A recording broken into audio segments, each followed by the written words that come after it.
Adila moo leen may bii. bii nag ñaari saabou la woon yu daje di waxtaan.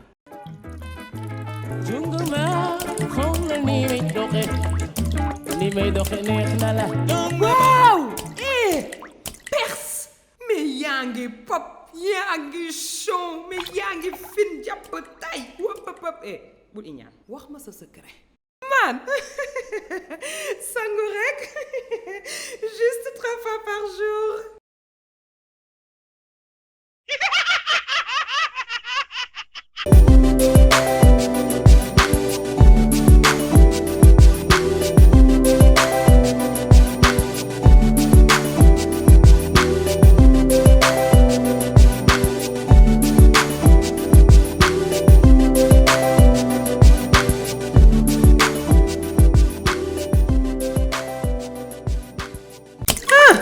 man bàyyi ma mën a bële.